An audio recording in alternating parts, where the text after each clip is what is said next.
I think meandering off into too much, too many tangents about, Kamala Harris and whatever he said about the magazine cover. I think that's just a distraction. So I hope he's a little more disciplined and focused.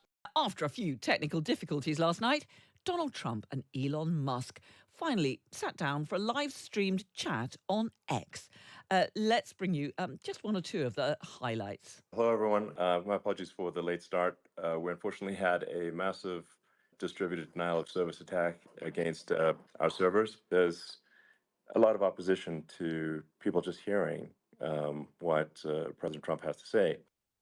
Well, they covered an awful lot of topics in the 2 hour long stream. Did we actually get much of a new insight into the presidential hopeful? Let's talk to Greg Swenson, chairman of Republicans Overseas. Hello, Greg. Hello, Carol. Thanks for having me. Good to have you with us.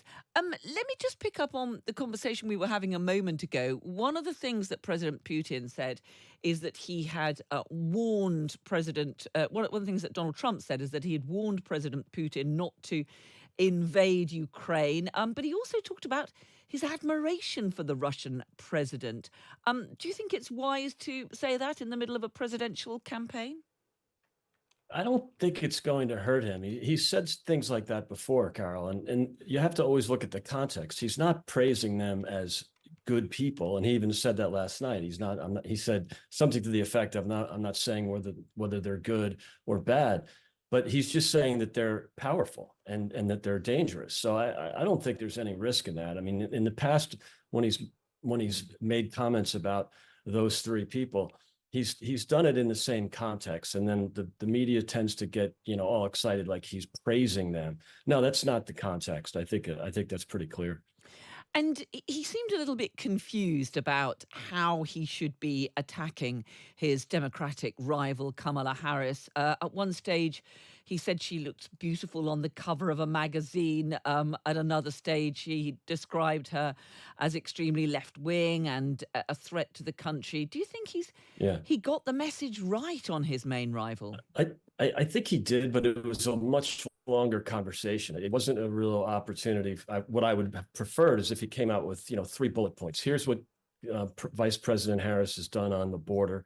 Here's what she's done on inflation. Here's what she's done on crime in the cities. Just stick to the policies and in a way, define her the way that, presidents typically do in presidential races, where, the press might view a candidate favorably and talk them up, talk up their book, so to speak. And I think the press has surely done that for Kamala. There's what they call Kamala mania right now. So the activist media has done a great job of redefining her, rebranding her. And I think it's up to the president and the campaign to be a little bit more specific and really define the policies that she's endorsed and the outcomes from the Biden-Harris administration over the last 4 years. I think meandering off into too much, too many tangents about, Kamala Harris and whatever he said about the magazine cover. I think that's just a distraction. So I hope he's a little more disciplined and focused. Do you think it's an indication of the fact that the Trump campaign hasn't really worked out how to take on a new opponent? Clearly, until a few weeks ago, they'd been expecting to be up against Joe Biden. Kamala Harris has clearly re-energized the Democratic Yeah. campaign, and they're not quite sure how they should deal with it. Yeah, I think you're right, Carol.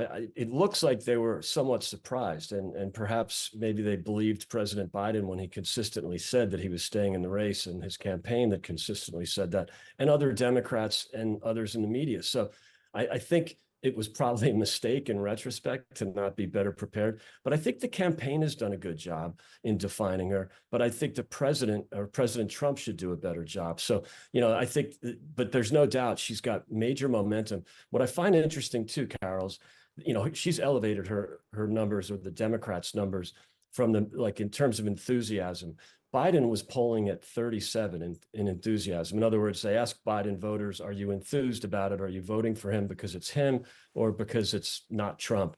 And he was at 37, and Trump's always been in the 80s. People are very excited about Trump. Well, Kamala Harris now is in the 80s. It's phenomenal, the jump that she's received in enthusiasm. So she's rallying her base.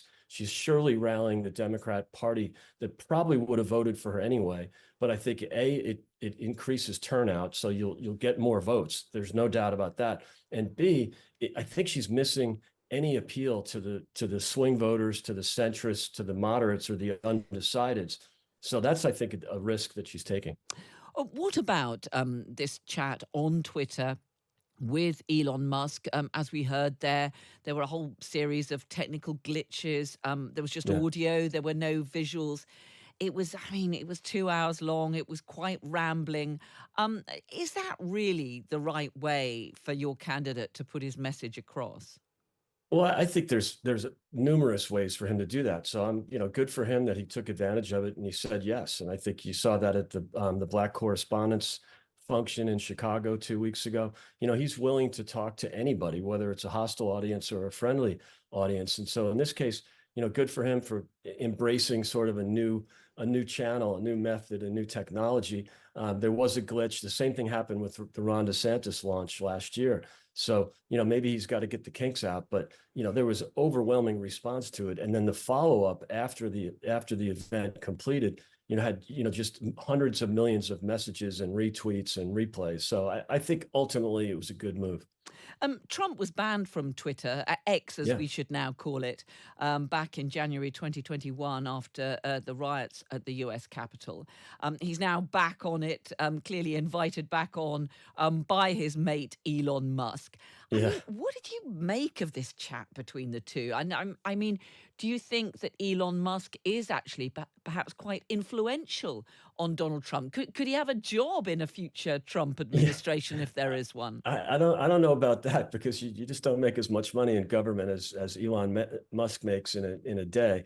But I think he obviously likes President Trump. He did support in a very not perhaps an indirect way. He supported Ron DeSantis. So you can sense that Elon Musk has drifted right. He's not hyper partisan. He's never insisted on being a Republican. He's voted Democrat in the past. So I think that this is kind of a transition for Elon Musk, and good for him. He's basically exercising his right to free speech, and Twitter is much improved. I mean, not only did they ban President Trump 4 years ago, but they were censoring, so many things like the Great Barrington Declaration, like any kind of criticism about, vaccines or masks or anything that didn't really fit with the left-leaning narrative in America. Probably the highlight reel was the Hunter Biden laptop, which they all came clean with a few months later. But to censor that kind of information, I think, is really dangerous for the world and dangerous for democracy. So good for Elon Musk for cleaning that up.